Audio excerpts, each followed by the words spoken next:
Boa tarde, senhoras e senhores. Sejam bem-vindos à teleconferência da Alupar para a discussão dos resultados referentes ao primeiro trimestre de 2021.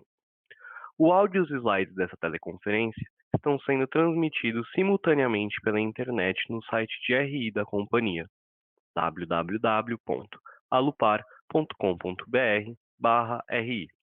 A apresentação também está sendo disponível para download. Informamos que todos os participantes estarão apenas ouvindo a teleconferência durante a apresentação e, em seguida, iniciaremos a sessão de perguntas e respostas quando mais instruções serão fornecidas.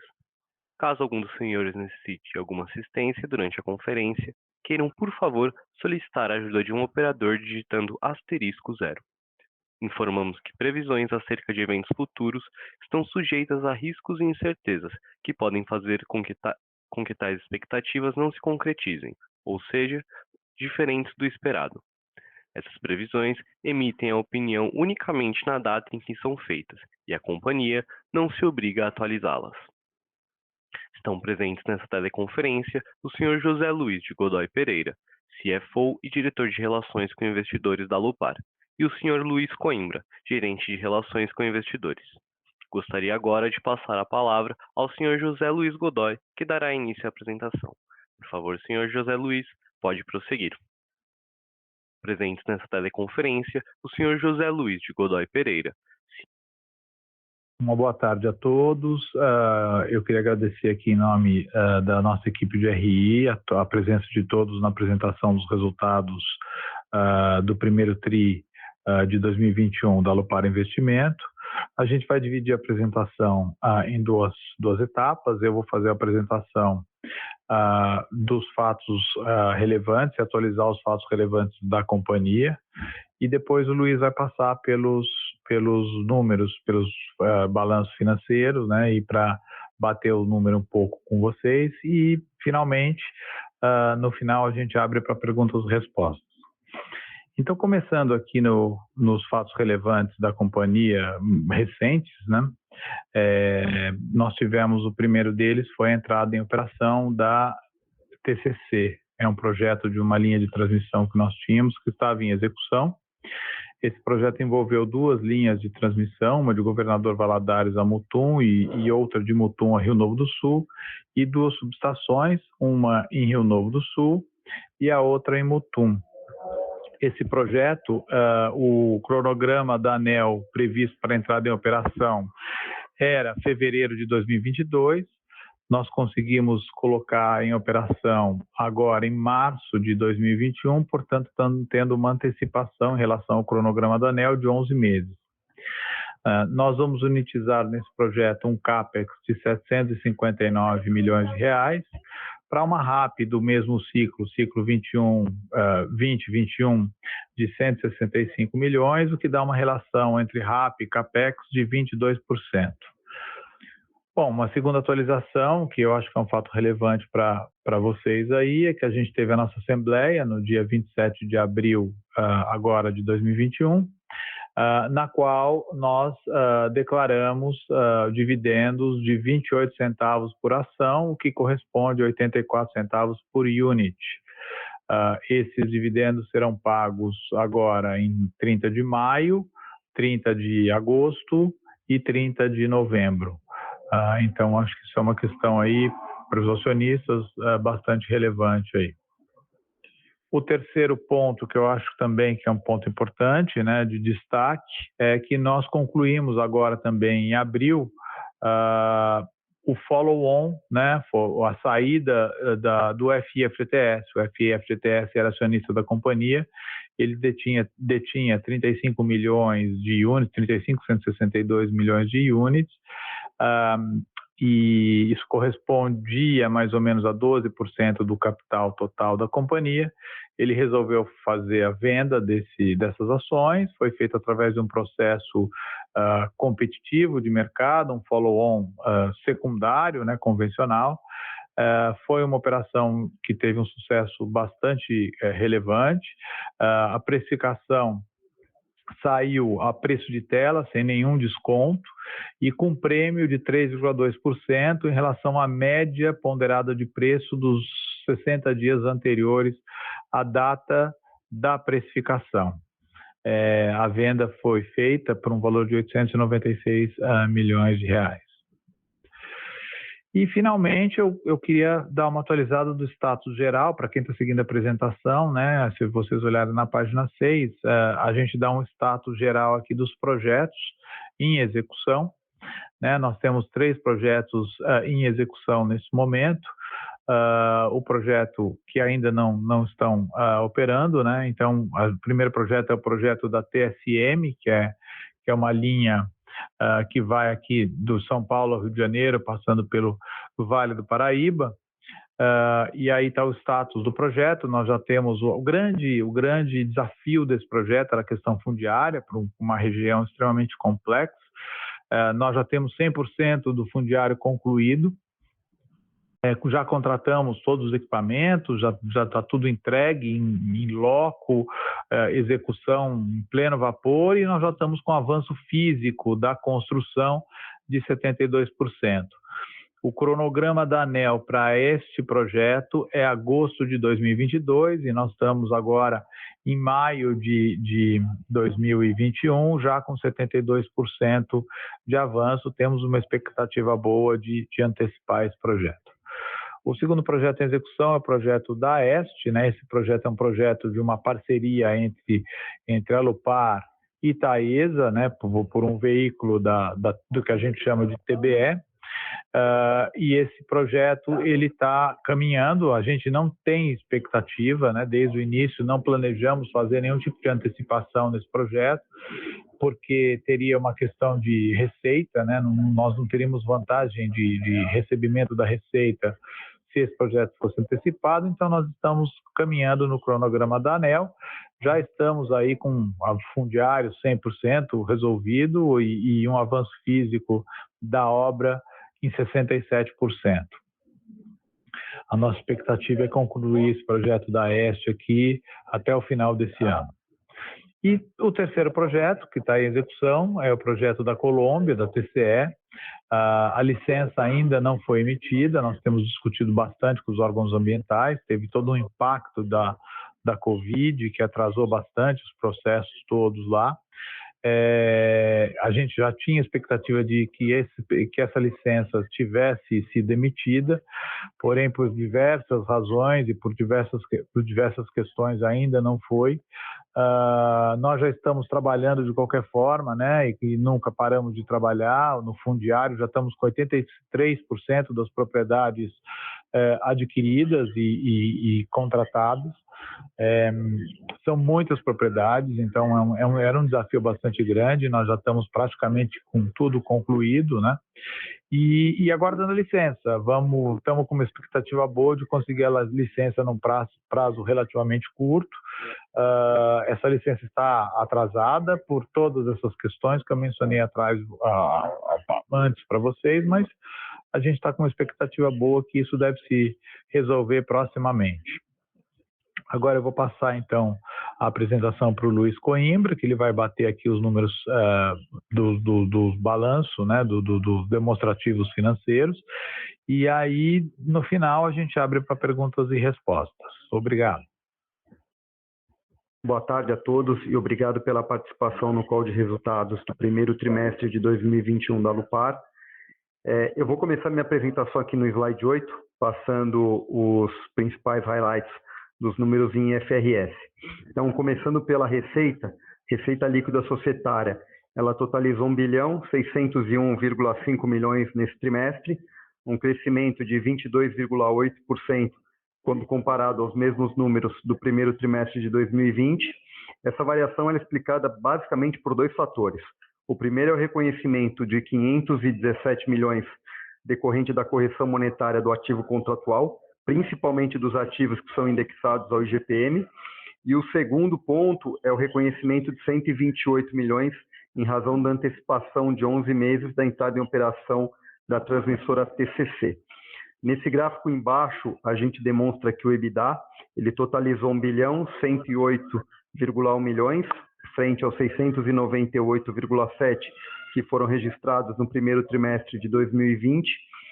Aqui também foram 2 principais impactos, né? O primeiro, esse aumento de 321,8 na receita do segmento de transmissão, que eu acabei de explicar, e a gente também teve uma redução de 106,8 milhões no custo de infraestrutura, em razão dos menores investimentos nesse trimestre, quando comparado com o primeiro trimestre do ano passado.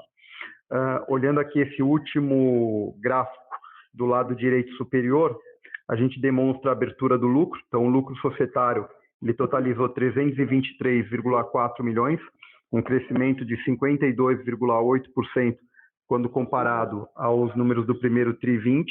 Né? Os dois principais impactos aqui, o primeiro foi esse crescimento de 409,4 milhões no EBITDA, eu já expliquei, e uma outra conta que vale a pena destacar foi o resultado financeiro. A gente teve um crescimento aqui de 117,8 milhões, basicamente, né, pelo crescimento das despesas financeiras dos projetos que entraram em operação. Então, a gente teve, nesse período, 3 projetos entrando em operação, a TPE e a ETB entrando em outubro do ano passado, e a TCC entrando agora em março. Então, esses projetos passam a ter as despesas financeiras transitando pelo resultado.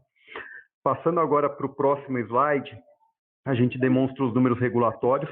Então, começando pela receita, ela totalizou 563,1 milhões, 17,8% superior aos 477,9 milhões que foram registrados no mesmo período do ano passado. E foram 3 os principais fatores aqui, né? O primeiro foi um aumento de 112,9 milhões no faturamento das transmissoras TPE, ETB e TCC, em razão das respectivas entradas em operação comercial. O segundo foi uma redução de 42,5 milhões no faturamento das transmissoras Ente, ERT, STN e Transleste, né, em razão da queda de 50% da RAP para o ciclo 2020 decorrente do aniversário de 15 anos da entrada em operação comercial desses ativos. E, por último, a gente teve um aumento de 24,2 milhões no faturamento das demais transmissoras pelo reajuste da RAP, conforme a resolução homologatória de julho do ano passado, que estabeleceu um reajuste de 1,88% para os contratos indexados em IPCA e de 6,51% para os contratos em GPM. Depois, aqui na parte inferior do slide, a gente apresenta o EBITDA. Né? O EBITDA ele totalizou 461,1 milhões nesse trimestre, um crescimento de 24,2%. Basicamente, né, o impacto no EBITDA foi o crescimento de 97,1% no faturamento, que eu acabei de explicar. E olhando aqui o gráfico agora na parte direita superior do slide, a gente apresenta as variações no lucro. Então, o lucro totalizou 68,3 milhões, ante os 72,4 milhões que foram registrados no primeiro trimestre de 2020. E os principais impactos aqui foram, primeiro, um aumento de 89,8 milhões no EBITDA e o resultado financeiro. A gente também teve, né, um aumento de 117,8 milhões no resultado financeiro, basicamente pela mesma explicação dos números em FRS. Né? A gente teve 3 ativos entrando em operação, foi a TPE, TCC e a ETB, então a gente passa a despesar a despesa financeira pelo resultado. Bom, seguindo para o próximo slide, a gente demonstra o endividamento da holding. Então, a controladora, né, ela contabilizou uma dívida bruta de 829,6 milhões, com uma posição de caixa de 683,5 milhões, totalizando uma dívida líquida de 146,1 milhões. A dívida de curto prazo, né, ela ficou em 182,3 milhões, sendo que a maior parte, 172,8, são referentes à segunda parcela da sexta emissão de debêntures que venceu agora no dia 15 de abril. Então, essa dívida foi quitada. Com relação à indexação da dívida, né, 77% do endividamento da holding está indexado em CDI e 21% em IPCA. Passando agora para o próximo slide, a gente demonstra a abertura do endividamento consolidado. Então, a dívida bruta, ela totalizou 9 bilhões 115 milhões, uma posição de caixa de 1 bilhão 996 milhões, totalizando uma dívida líquida de 7 bilhões 119 milhões. Com relação à estrutura da dívida consolidada, né, não ocorreram variações significativas nesse trimestre, então, dessa forma, a maior parte da nossa dívida, 55%, permaneceu indexada pelo IPCA, seguida pelo CDI com 22%. Outro indexador relevante, né, são as dívidas em moeda estrangeira, então a dívida em cesta de moeda, que é a dívida referente aos projetos da Colômbia e do Peru, encerraram esse trimestre representando cerca de 12% do endividamento total da companhia. E seguindo agora para o próximo slide, a gente demonstra o cronograma de amortização, né? O perfil da dívida consolidado, ele permaneceu bem alongado. A gente tem 38% dos vencimentos concentrados após 2026. Quando a gente olha aqui a holding, ela tem o vencimento da sexta emissão concentrado em 2021, que foi pago agora em abril, que eu mencionei para vocês, e temos vencimentos da sétima emissão, que são bem mais alongados, né? Eles estão distribuídos ali nos anos de 2024 e 2025. Nesse slide aqui a gente também tem essa tabela mostrando a abertura dos bridges, então nesse trimestre a gente não fez a captação de nenhum empréstimo ponte, dessa forma a gente permaneceu com os 2 empréstimos que já estavam contratados, que são para a implantação dos projetos na Colômbia e no Peru. Bom, passando agora aqui para o próximo slide, a última slide da apresentação, falar um pouquinho sobre o mercado de capitais. As ações da Lupar, elas estão apresentando uma valorização no ano de 2,03%, né, frente a uma desvalorização do índice de energia elétrica de 4,45%. E aí um outro ponto que eu sempre destaco para vocês é a questão do volume financeiro. A gente fechou no acumulado do ano 21,9 milhões, frente aos 20,1 milhões que a gente registrou no mesmo período do ano passado. E aqui acho que tem um ponto importante, né? O Zé Luiz comentou logo no início da apresentação sobre o desinvestimento do FI-FGTS. Então, a gente puxou uma média aqui após o desinvestimento. A gente está com uma negociação de 42,6 milhões por dia. Com isso, eu fecho aqui minha apresentação e a gente pode dar seguimento para a sessão de perguntas e respostas. Boa tarde a todos. Iniciaremos agora a sessão de perguntas e respostas para investidores e analistas. Caso deseje fazer alguma pergunta, por favor digite *1. Se a sua pergunta for respondida, você pode sair da fila digitando *2. Nossa primeira pergunta vem de Carolina Carneiro, da Credit Suisse. Senhorita Carolina, pode prosseguir. Boa tarde, pessoal. Na verdade, duas perguntas relacionadas ao tema de crescimento. A primeira é a CEMIG, que, enfim, tem uma participação no bloco de controle da Taesa, anunciou finalmente como vai fazer esse processo de venda, né?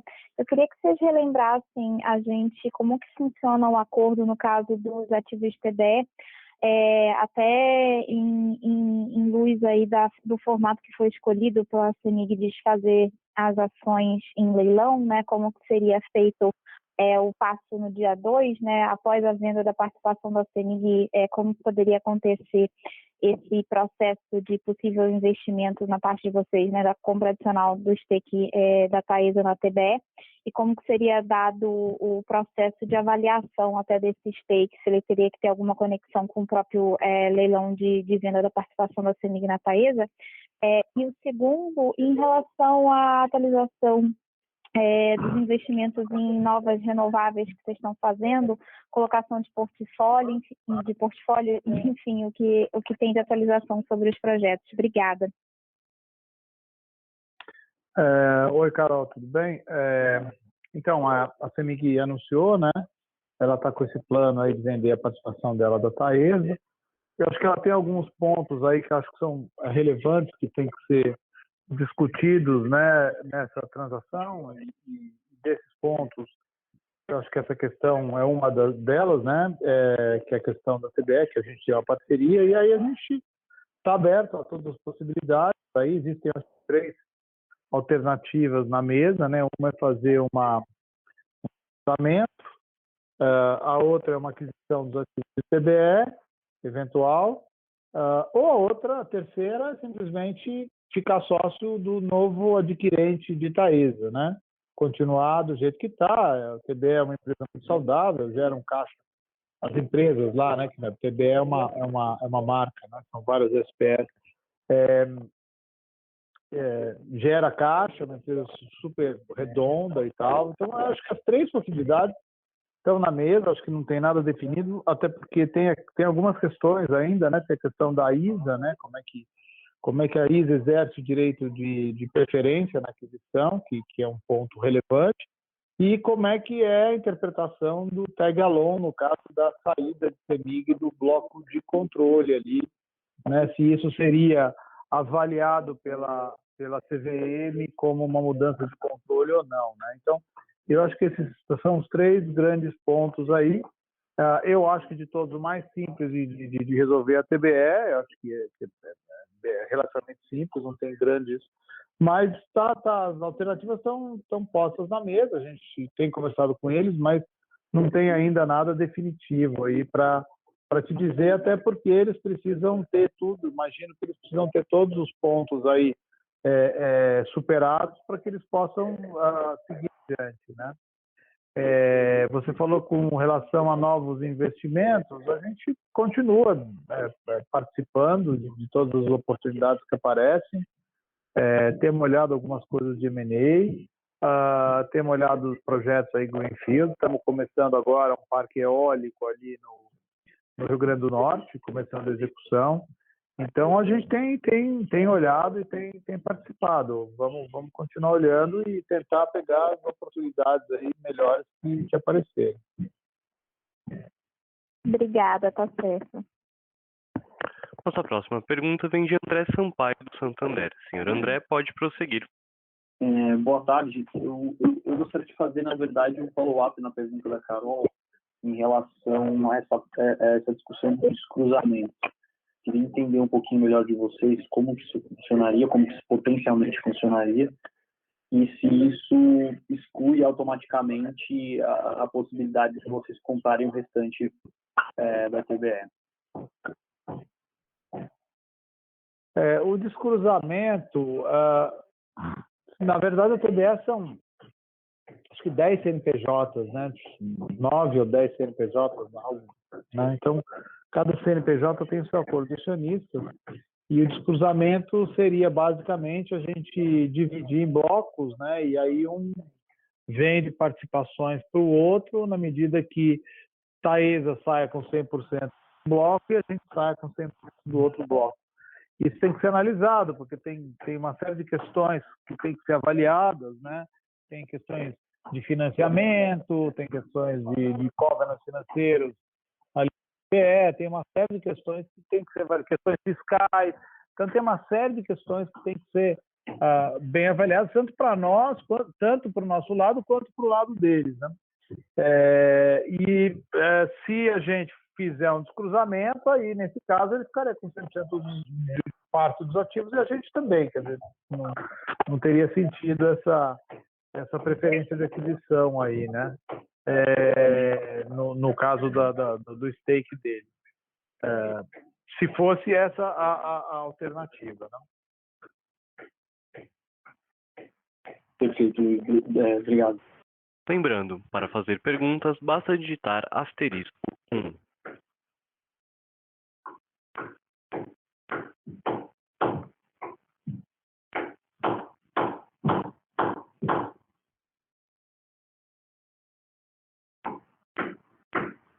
Lembrando, para fazer uma pergunta, basta digitar *1.